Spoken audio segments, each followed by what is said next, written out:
Good evening, everybody. Thank you for joining us at 7 p.m. on I don't know what day it is, Thursday evening.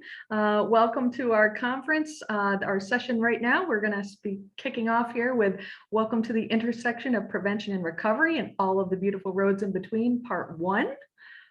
So we are very excited about that. Without any further ado, if you have any questions, feel free to put them in the chat box. I'm going to introduce our speaker this evening. We have Kim Laube, who is the Executive Director of the Human Understanding Growth Services, Inc., HUGS, Inc., located in West Hampton Beach, New York. In this position, she brings over 30 years of substance use prevention and knowledge and expertise, leading the organization to provide a full array of multidimensional prevention services. Kim is a national trainer and speaker, working with notable leaders in the prevention, including CATCA. Having participated in the HUGS Inc. Teen Institute program in 1986 as a high school student, Kim understands firsthand the profound impact, lifelong influence, and leadership skills the Teen Institute program provides to young people. From student leader to executive director in 2002, Kim's mission has been to empower others to seek their full potential and become agents of change in the world. Kim offers dynamic, passionate, and interactive keynotes, trainings, and workshops for large and small groups with an uncanny ability to talk with and not at people. Annually, Kim presents to over 25,000 individuals, young and old, across our great country. Kim's unwavering commitment to improving the lives of young people extends beyond her executive office and can be seen in the many leadership roles she holds. She is active on various local, state, and national boards and task forces and serves on the New York State Governor Opiate Task Force. Most notable is her personal recovery and commitment to push individuals to make the space better wherever they are. She lives in West Hampton Beach with her husband, 2 sons, and way too many dogs. So thank you again for joining us, Kim, and I'll turn it over to you.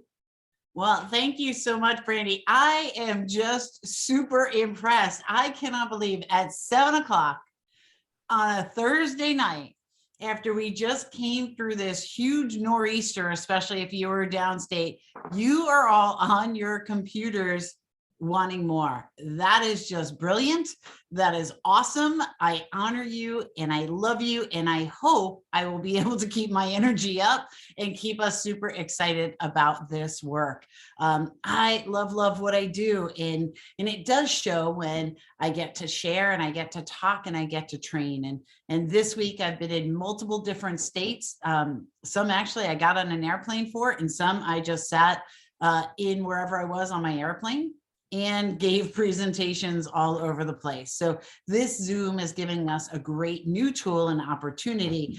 Although if you know me, you know I would much rather be in a room with you, running up and down the aisle, high-fiving you, pushing you, connecting with you, and just really spending some good time together. So I can't do that today. But what I can do is keep my energy, and I hope you feel me reaching right through the computer and high-fiving you and honoring you for the work you do. Because it's been a minute, folks, hasn't it? It's been just a little bit of a minute. So I am going to share my screen, which keeps me on track. Oh, if we hit like 100, I'm going to be so excited. We're 92. We're at 92, right? I flew to North Carolina and there were 15 people in the room. So I'm like super impressed with this, right? So let me see. I am going to share my screen. I am going to go to part 1. This is a 2-part presentation, and we will have a chance to give you guys a quick break, but then we are going to go right into part 2 of this conversation, which if you can hang in there with me, that's like all the good stuff, all the juicy stuff, and all the stuff that we need to be talking about. And I love to be talking about. So we're here to talk about the intersection of prevention and recovery and all the beautiful roads in between. And there are many of them. I'm the executive director of HUGS, which was mentioned. We do a program called the Long Island Teen Institute, which you're going to hear a little bit about. We have the Long Island Addiction Resource Center, like many folks in the room may be part of theirs. We have a drug-free communities grant. And just recently, we partnered with another organization to open up a recovery center down here on Eastern Long Island. And I get so excited about this because this is where I talk about my 2 favorite loves, I love, love, love prevention. I am a prevention person. I work in prevention. It is all around me all the time. And I also happen to be a person in recovery.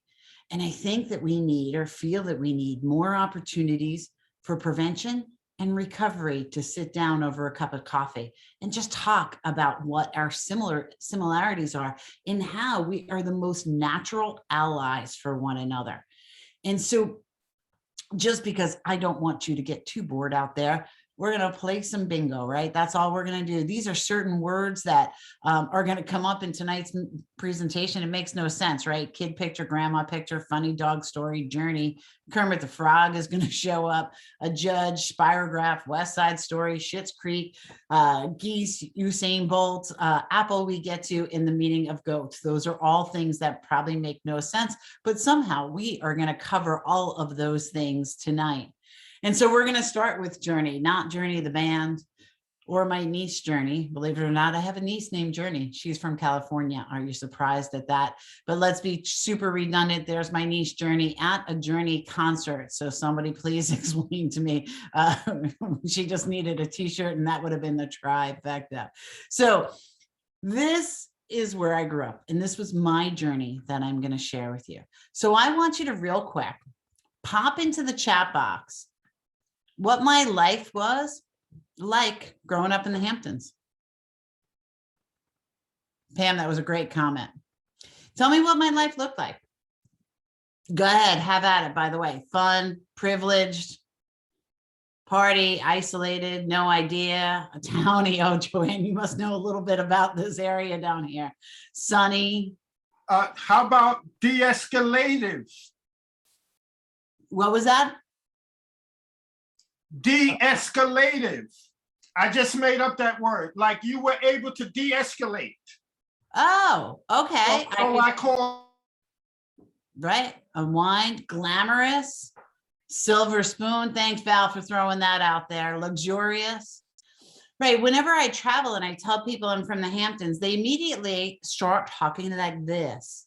You're from the Hamptons, Kim. That must be so nice to be from the Hamptons, and you must be rich. And everybody makes these ideas about me long before they ever get a chance to understand who it is that I am and what I'm about.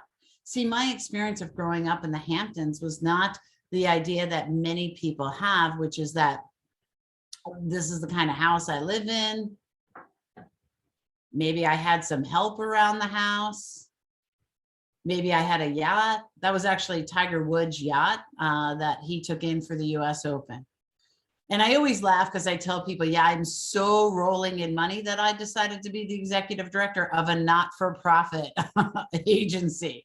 But the truth is none of that was my experience growing up in the Hamptons. And there generally are two types of people in the Hamptons, those who come and play here and those who work here. And I am of the work here variety. And when I began my childhood, my elementary school in the Hamptons, I began to get my days shifted every single morning. And I began to take on this identity or have this identity about myself. And it all came from this little red poker chip that was given to me every single morning. And every day the lunch lady would come in and she would put it on my desk, nobody else's desk, just my desk. And for some reason, I knew that that meant that I was different. It meant that I was not like the other kids, but I didn't feel that in a good way. I actually felt that in a small way. As a matter of fact, every time she would come in and hand that to me, I would just sit deeper and deeper into my seat. The interesting thing is the other students in the class thought that I got that chip because I was so cool and so powerful, I didn't have to pay for lunch. And that was the chip that told me I got free and reduced lunch. And that was the first thing that made me begin to feel a little bit different and a little bit separated. Those big houses, that's not where my mom and I were. Those houses were the houses that we cleaned to try and survive. And sometimes I cleaned the house of the classmates sitting right next to me. I will say it wasn't all bad. I got 100% on the ACEs study. If you've done any work on adverse childhood experiences, I answered 10 out of 10. And that's when the therapists in the room say, that's not funny, Kim. But I share that in such a light way because the truth is, I got 10 out of 10 out of the ACEs, which means I should be sitting anywhere else but here and talking to you. And so if you had if you had ACEs on your if you had ACEs, a lot of ACEs, I honor you in your world. And even if you only had a few, if you sit here today and have this conversation about making the world a better place, then gosh, you are just some of my favorite people ever. And I love sharing that story because it is certainly not a destination, right? This was just part of my life's journey. And it's the journey that's brought me here to this place right now. I will also say it wasn't so bad because that cheese was some of the best cheese that I have ever had in my whole entire life. And those of you who had that government issued cheese know that I am not lying about that. So I didn't start working in this work field in the normal kind of way. I didn't grow up saying I want to be, a motivational speaker. I want to do in prevention and I want to do all that. That's not how I sat here, how I got here. I'm here because I had to say, yes, Your Honor. No, Your Honor. I'm sorry, Your Honor. And I'm never going to do that again, Your Honor. And see, my mom, who was riddled with depression and pretty paralyzed from it at times, somehow when I was 15 years old, summoned up the strength to put a PINS petition on me. It meant that I was a person in need of supervision. If you know me, you know I am still today a person in need of supervision. I'm just a whole lot more polished about it. And so my mom put me in front of the judge, and the judge sentenced me to hundreds of hours of community service. It wasn't the kind of community service that I could put on my college application. It was the kind of community service that if I didn't do it, I was going to juvenile hall. And as big, bad, and tough as I thought I was growing up on the streets of the East End of Long Island, juvenile hall scared the daylights out of me. And I think that deep down inside, my intuition knew that if I went to juvenile hall, I certainly wasn't coming back out. And so there I stood in front of the judge, and he sends me on my way to do these community service hours. And my school let me do some of them in school. They were trying to keep me in school because I started to really track out. As a matter of fact, my senior year, I missed 98 days. And so this woman one day, and here's why this is so significant, and I take my time telling this story. A woman by the name of Mrs. Block came into the office. Mrs. Block was not a counselor. She was not an administrator. She was not a teacher. She was a parent who came into the school building. And she had 100 posters for this program called Hugs. And she asked folks to hang those. She was asking me to hang those posters up. Now, for some reason, I always gave adults a little bit of a hard time, but I didn't give Mrs. Block a hard time that day. As a matter of fact, I just agreed to do it. And so one by one, as I took my journey, I didn't look anything like this. I had jeans that had all sorts of rips and holes in them, not because that was the fashion trendy statement, but because I was on public services and those jeans probably belonged to 4 other people before they made it to my body. I had a Metallica t-shirt on. No other reason than I love the band. And I think I love Metallica so much because I can't dance to save my life, but I can bang my head to rock and roll all day long. And I didn't have to worry about finding any rhythm. And so I had a chain that went to my wallet with no money in that wallet, but I felt the need to chain it. And every time I wanted to kind of give Mrs. Block a hard time, my kind of higher self stepped in and said, just do what she asked. So I started going around the school and I started hanging up these posters. And each one of these posters I hung up, I began to read them. And it talked about going away for the weekends. And I liked that idea because I knew we were getting in trouble where we were. It talked about meeting new people. I liked that one because I knew the crowd I was running with wasn't so good.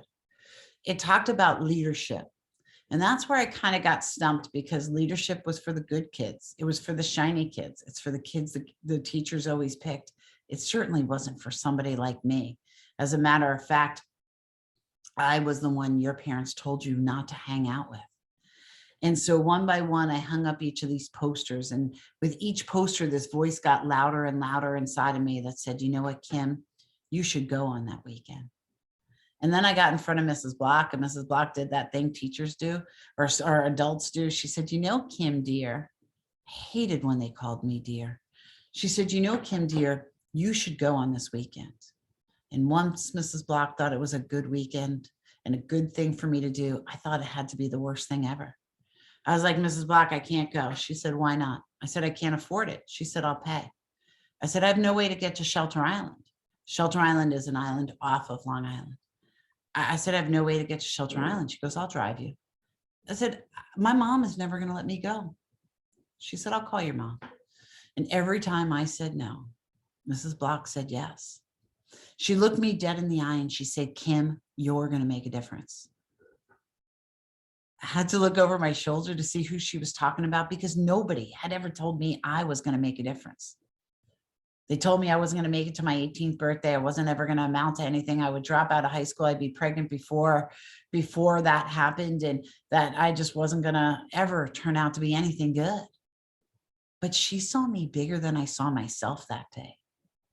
And off she made sure that I went. And I showed up on that campsite.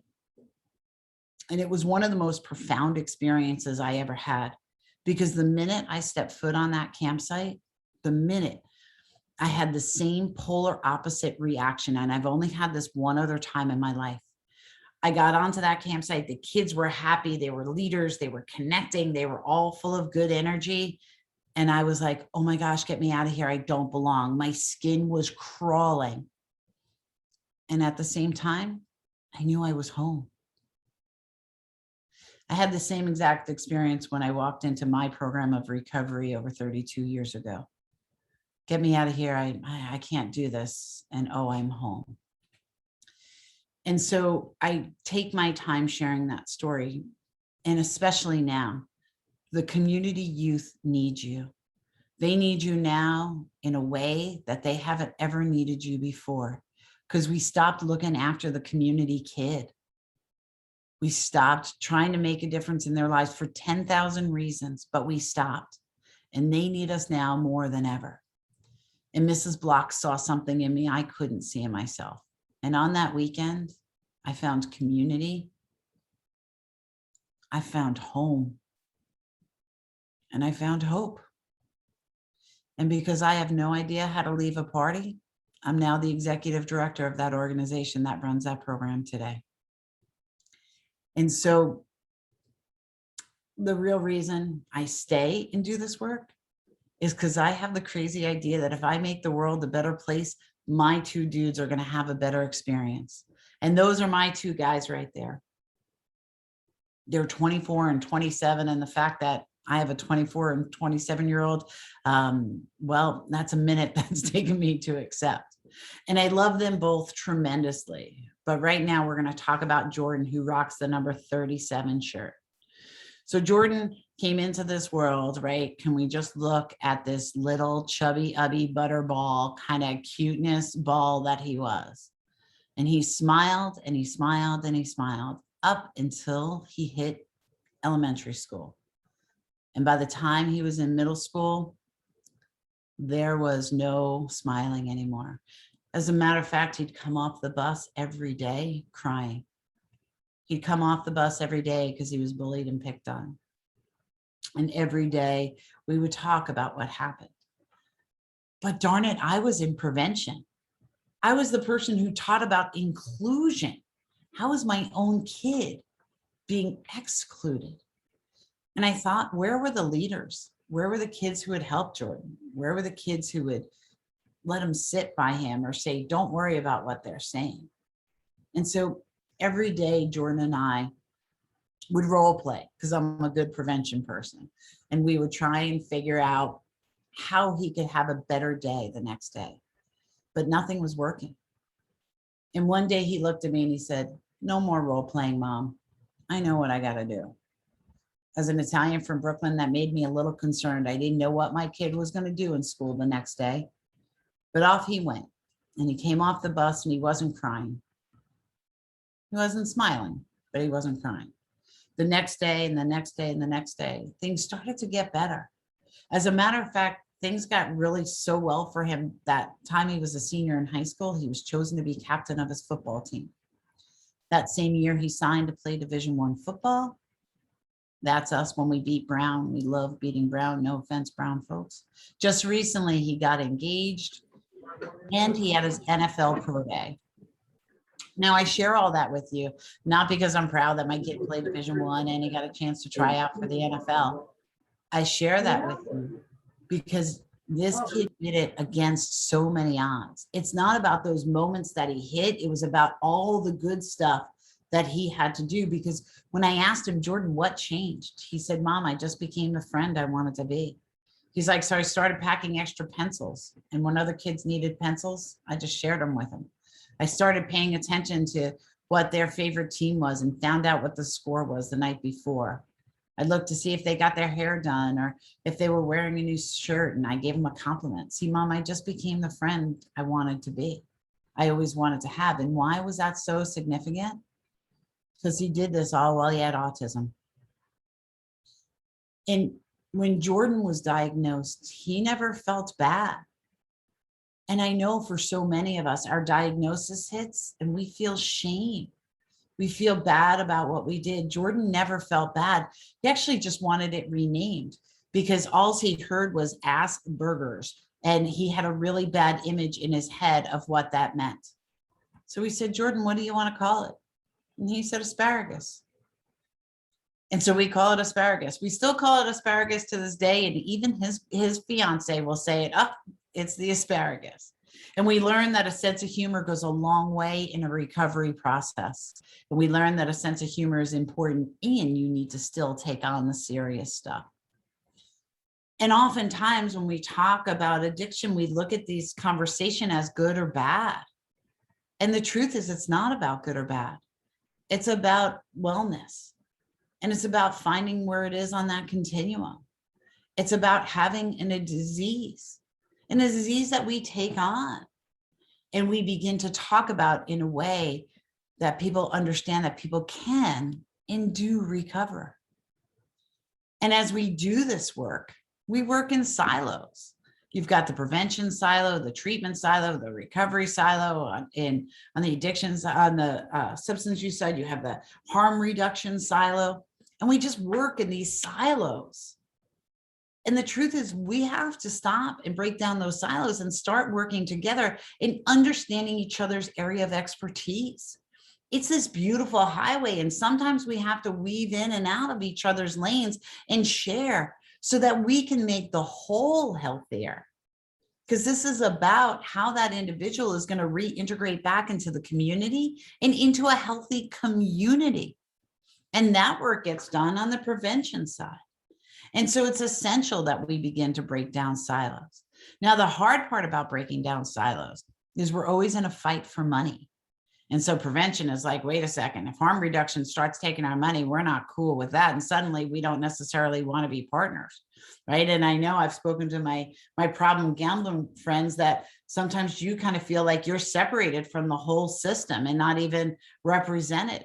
And so it really becomes important how we have to find these ways that we can come together and work more synergistically so that we can create better outcomes for all. And that includes those of us who are working in the field. And it is the same community. And as long as we start to continue, as we continue to treat this like the sharks and the jets, somebody's going to die. And we got to stop the number of deaths that are happening.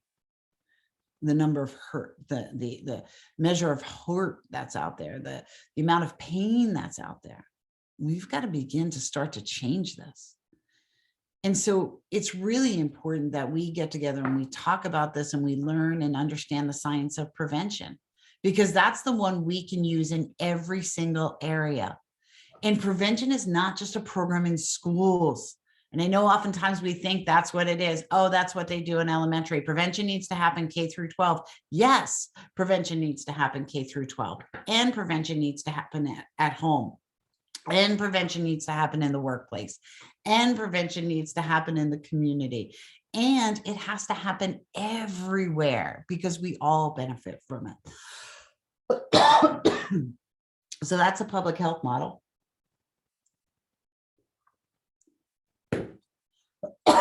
Sorry, it's been a lot of presenting this last week. There's me, there's the host. There's the outside agent or the catalyst. And then there's the environment that contributes to the problem behavior. And so it's important that we recognize that prevention is going to talk about a zip code. We're going to talk about community. We're going to talk about reaching as many people in that community as we possibly can. When we start to look closer up, we start to look at what's happening in the homes. And of course, when we get to the treatment part, we're looking at what's happening with the individual. And so it's really important to recognize that the fan of the work it is that we do, when we start way up on the front side of promotion and prevention, universal, we're really talking about that zip code. And then as we begin to talk about more selected and indicated or tertiary prevention, depending on which terms you use, that's when we're kind of into that harm reduction. And by the way, harm reduction isn't even on here, is it? And so then we get to the treatment part. And of course, the recovery part. And I want to suggest that this is not just a start and finish kind of fan, that it in fact is like having a spirograph, and that spirograph moves all around and all throughout, the same as harm reduction does. And it doesn't have a start and an end. It just has opportunity all along. And so when we use the strategic prevention framework, which is what most of us use if you're in the prevention world, this is when you hear the science of prevention. It's really about not just guessing what's happening out there. It's about using science and a data-driven process. So it's about taking assessment, not just saying kids are doing this, but to really find out what kids are doing, not just guessing at it, but using some data that we collect qualitatively and data that we collect quantitatively, where we can begin to put together through key informant conversations and focus groups, and of course, population surveys, where we can really take a look. But then you go from the assessment, you go to the capacity. Who's at the table having this conversation with you? Because if it's just us talking to us, we're only going to have just a little bit of the conversation. But then how do we turn around and begin to plan? How do we use our science? How do we use our data and the people who are around the table and plan, and then implement, and then evaluate? Because we have to be taking a look to see if our strategies are effective of what we're doing. And we, in the plan of all of that, we build for sustainability so that programs continue long after our legacy. And of course, that we are culturally understanding. The word competent, it's going to take many of us a long time to get there, but let's just raise and be more culturally aware. And so we know that we have to do this because we know that because of the ACE study, the Kaiser study, the largest longitudinal study of its kind, that people die earlier the more ACEs that they have, the more adverse childhood experiences. It doesn't mean it has to be that way, because we can break the cycle, and we are, just because we're talking about it. But we do know that the study showed that the more stressors on the front end, the more ACEs that are happening, the more toxic stress, the earlier death of rate that happened for folks. And so I always like to say that's me. I know it look a little heavy in that picture right there, but that's me and that's you. And then we're going to talk a little bit about how we protect our young people as they are traveling through the space. And so there are four main domains: the family, the peer group, the schools, and communities. And if each thing goes right on all four sides, we have a wall of protection around us, and we are going to knock this stuff out of the park with the work in our lives and what we're doing. If in my family, there's clear expectations, there's consistency in parenting, there's healthy boundaries and family attachment, there's a solid line. If my peer group has an understanding of right or wrong, and we do the next right thing, we get involved in prevention efforts, and maybe we're involved in our church group and our friends disapprove of using, there is a solid blue line. Maybe in the school group, there's opportunities for pro-social involvement. I get rewarded for what I'm doing. There's expectation. My school is being responsive to my needs. Or maybe in my community, there's policies limiting the availability of substances. There's resources for housing, healthcare, jobs, recreation. Those things are available and accessible to me. And if all of that happens, chances are I'm going to do really well. And I'm going to knock my life out of the park. But we know that that's not always the case. We know that risk factors hit in, and although it is hard for me to show you in this picture, risk factors don't have to be on all four sides. They just have to be on one side. And so maybe in my family, we have family management problems, family conflict. My parents' attitudes are favorable for use. I share the story often that you knew you were an adult or considered an adult in my household when you got a carton of cigarettes for Christmas. And I know so many people would be like, what? You got a carton of cigarettes for Christmas? Yeah. And I was 16 when it happened. And that's when you knew you were considered an adult. But that was the culture of my family. And so I never questioned it, nor did I ever question smoking and how it might not be okay. Maybe in my community, there's availability of drugs and alcohol and online gambling. And we know that that is certainly something that we are seeing here in New York. If the laws are insufficient, if social norms if social norming for the problem behavior is there, community disorganization, extreme economic deprivation, those are all lines on the community. Or maybe I start to fail, or maybe I'm being bullied and I just don't feel connected to school. And we do an awful, awful job with kids who start to track out to get them to track back in and hold them in. And so maybe there's early use from my friends. We're starting to use, and maybe we engage in other problem behaviors, or there's peer rewards for, and somehow I'm being rewarded and honored for my use. And there's depressive symptoms. And I would guess in problem gambling, we're talking about, the winning factor. So it's not just about drugs and alcohol and gambling. It's about unprotected sex and high-risk behaviors and unhealthy relationships and alcohol and gangs and drugs. And suddenly the trajectory for that young person has sadly changed. And no matter where the child lands, we are all, adult and youth, looking to belong, looking for connection, and looking for community. Our place with our people is what we search for the most. And I can't talk about any of this if I don't talk about the breakdown of parenting. And we started to talk about this earlier. See, that's where I come from. That's the Brooklyn Bridge. And here is my grandma. And I miss her to this day. And it was her job to hang out of the window at Brooklyn and yell at you long before you ever got home. She had her house coat on. She had a wooden spoon in her hand, and whether her teeth were in was a 50-50. And I would say that if she was alive today, but she was yelling at you anyway. And she was looking after you. And we so have to go back to community parenting and looking after the community child. We just have to. There's no other time more essential than now. And I know I said that probably 2 years ago pre-COVID, but I'm going to tell you, it's now. And although that was the greatest, in my opinion only, generation of all times, they would not talk about their dirty laundry. They would hold it in. They would never let you know. And you hear time and time again of, oh yeah, I found out after I was diagnosed with an addiction or something that somebody else in my family had it, but we never talked about it. It was the generation that didn't share anything with anybody, and you were tough and you just dealt with it. But see, the number one influence on a young person's life remains the family and the parents. And so some of you, this was your experience of parenting, right? The Cleavers was your first experience. And then you learned about the Partridge Family and Family Ties and Growing Pains and Cosby when we liked them. And of course, there's Urkel and Full House and Brady Bunch. And life was solved in 30-minute episodes and everybody was happy. And if you need a more up-to-date reference because those didn't hit with you, of course, you got your friends from Shameless. You've got your friends from Schitt's Creek. And of course, you have your folks from Ozarks. So when we look at family and those who are parenting and raising young people, this was the alphabet we learned. A was for apple, B was for bat, C was for cat. That was how we learned to communicate. But there's today's alphabet. It's just a little different than ours.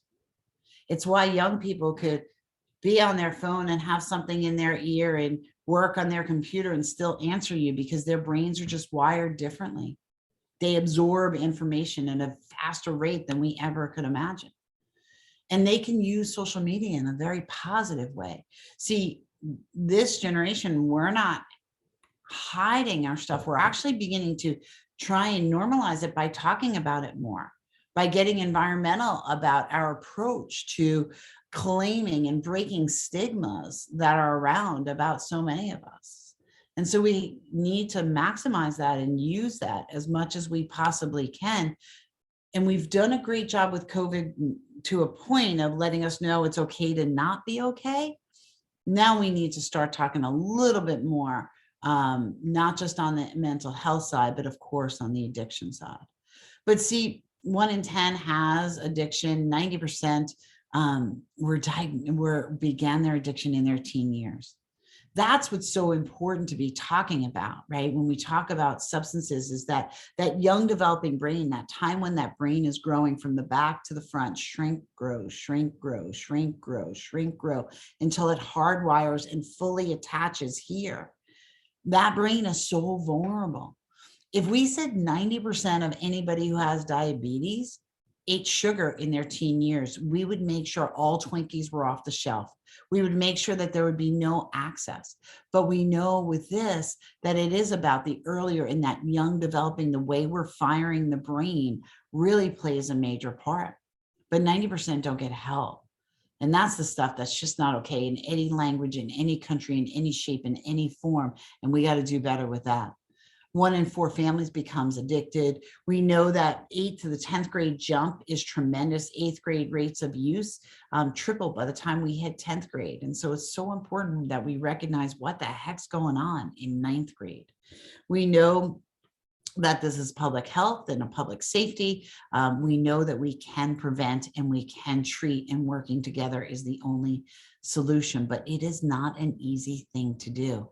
As a matter of fact, it's quite hard, because when we take the availability of alcohol, parental permission, community norms, the alcohol industry, peer pressure, mental health, athletic themes, easy access, self-medicating, big pharmacology, simply want it to be feel good, ACT scores, SAT, high rate of anxiety, lack of coping skills, online gaming, adverse childhood experiences, boom, you have a perfect storm.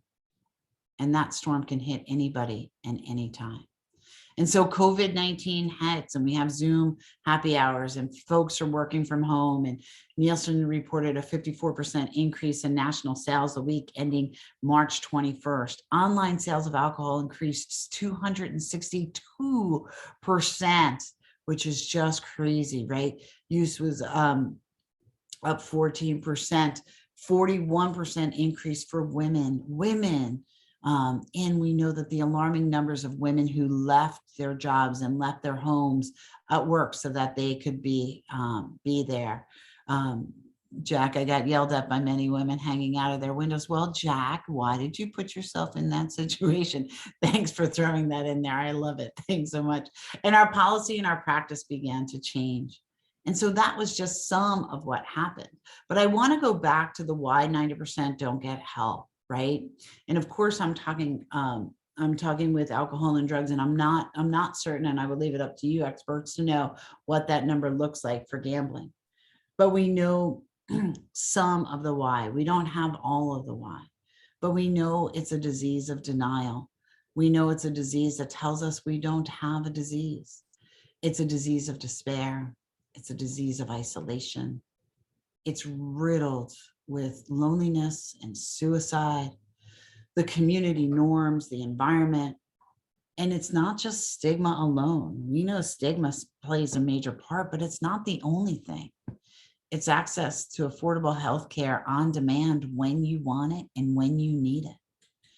And I always add the SeaWorld story about the subliminal messaging that happens when it comes to addiction. We took our young people, we took our sons to SeaWorld when they were little, and it was against mine because I totally believe in the dolphins and the whales and highly connected to them. So I didn't necessarily want to go, but it was after September 11th and they were honoring law enforcement, and my husband is in law enforcement. And so we went, and as we were there, I said, watch for all the subliminal messaging. And he goes, oh, you're just overthinking this again. And I'm like, I'm telling you, it's there.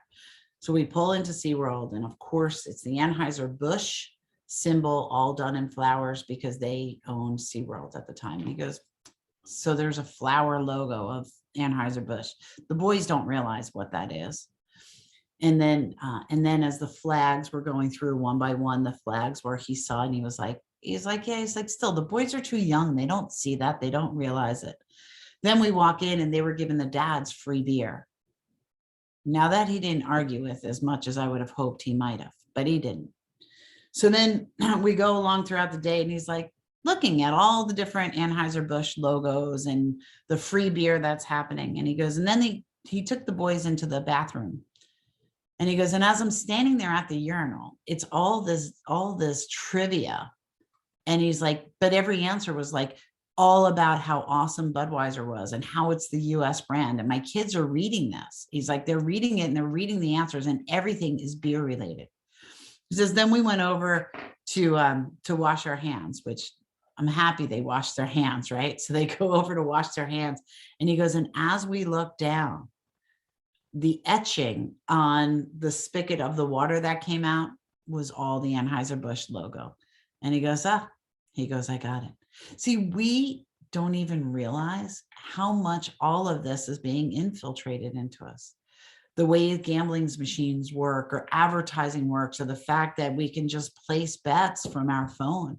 It just all becomes so intricate, invasive in our lives in so many different ways. And if we don't question it or talk about it or raise our consciousness about it, man, it's real easy for it to sneak up on us, right?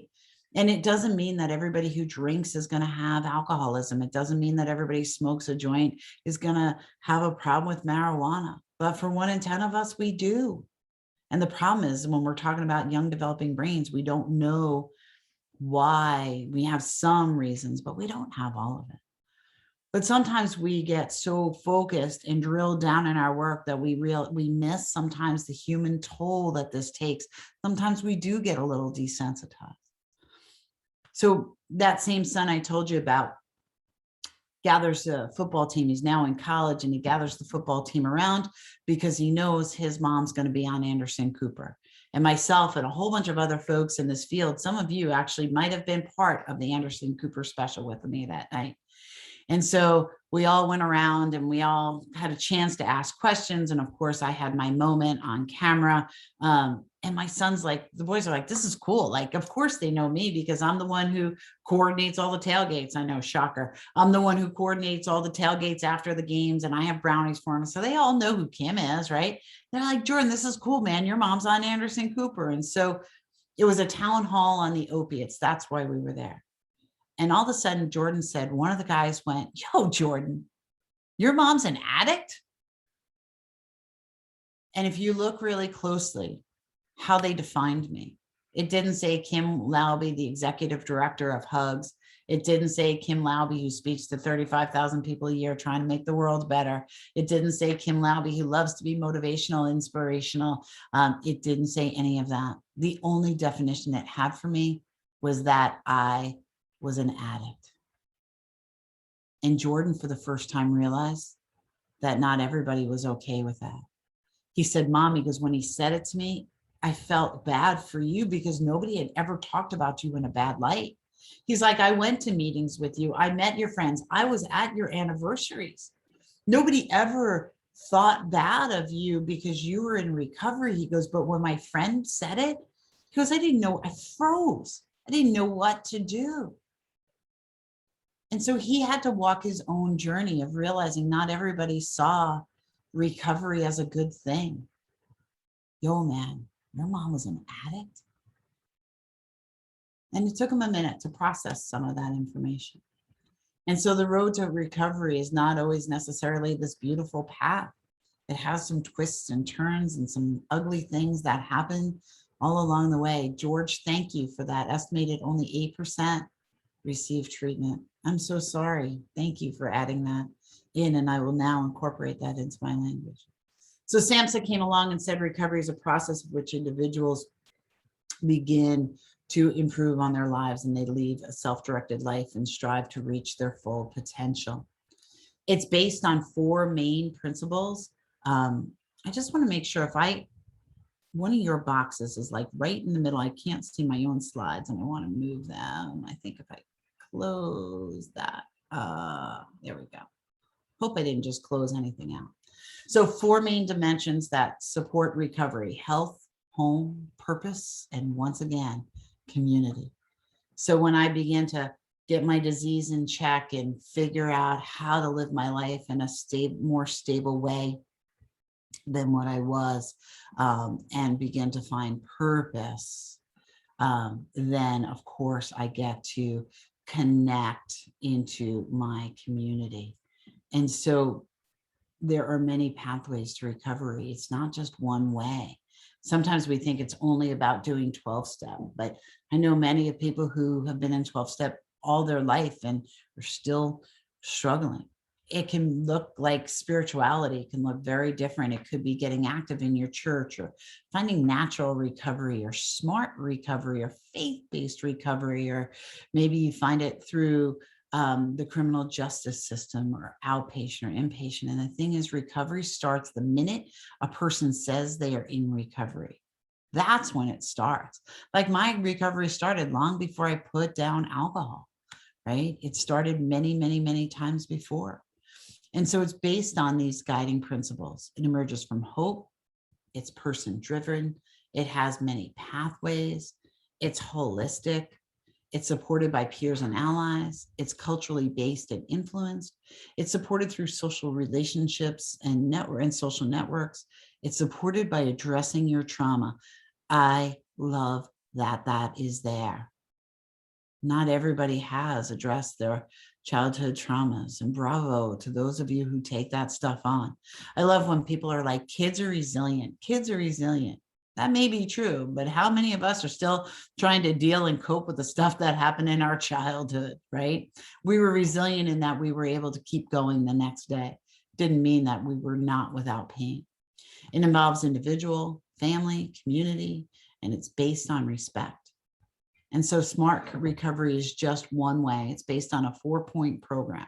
12 steps is based on a 12-step fellowship, right? With the 12 traditions backing it up. And oftentimes we know that people don't get help because of stigma. And we know that stigma plays a role, or negative perception. And it happens in 3 different ways. There's the public. There's how other people perceive us as weak, or we're not okay, we're not as good as, or we're the loser that got caught up in our addiction. And personal stigma is the way that we begin to take on those beliefs, that outside belief on ourselves. It's the way we play small in the world. It's the way we feel like we are less than others. It's what we internally tell ourselves we are not good enough. And then, of course, there's the structural, that policies, procedures that limit opportunities for people to live in a meaningful way. And so public will look like people will think we lack willpower. There's a lot of fear and anger, and not a lot of public support. There's avoidance. Personal or self is the belief of the outside stigma, the outside influence. We're riddled with shame and guilt. Maybe we begin to socially withdraw. And what we see happening with COVID, and we're going to talk about this in part 2 as we talk about how we step into a wellness culture, but we saw with COVID-19 that those who tend to isolate just went in a little bit deeper. And those who tend to react started to react deeper and more. And so we won't advocate for ourselves or seek the things that it is that we need. Structurally, there are policies and housing, and it impacts our workforce and our business. And so it's important that we learn how to use language that doesn't stigmatize. And this is a work in progress for so many of us. The one that I would ask for all of us to stop using is clean, because you weren't dirty. People have who have a substance use disorder, problem gambling, they weren't dirty, they weren't bad. And the correct language is absent or not actively using. And so we want to make sure that we take words like clean and dirty out of our vocabulary. We stop making it about the individual, and we stop hurting them as through our language, that we have ways that we take a look at how we can do it better. And even saying the word long-term recovery is one of those terms that are polarizing. So we must do better and change, and we can work together. And my good friends at Marshall, I just got back from working with them in West Virginia. If you want your website to be vetted, you're going to send it to them. They will take a look at it, and they let you know about stigmatizing language and shift and suggest ways that you can make it stronger. And before we move to this second part, because I do want to give you guys a little bit of a break, 2 years ago, that same son that sat in his hotel, in his dorm with a kid kind of giving him a hard time about his mom, went out on his social media and he put happy 29 years sober to the GOAT, the greatest of all time. Love you, mama. And two weeks ago, when I celebrated 32 years, he did the same exact thing. And that's some of the way we get to work together to break stigma. So I do want to respect you and love on you a little bit and give you a little bit of a moment of self-care. Yes, I will make sure, Jackie, that I get that popped into the next one. And I am also going to make these slides available for the conference to have. So all of that'll be there. Hey, I want to give you guys a break. 9 minutes, go pee, go get up, grab something to drink. I want to have some, not bingo yet, Patty. I want you guys to have some fun and come join me for round 2, where we're going to talk about resilience. We're going to talk about grief. We're going to talk about emotional intelligence, and we're going to talk about things you can do to set your mindset up so that you could be the healthiest individual you can in doing this work, because this work is going to need you. I honor you. I love you. And I look forward to seeing you guys in round 2. Thanks so much. Thank you, Kim, so much for sharing your story and those messages of prevention and recovery. Thank you all for joining us.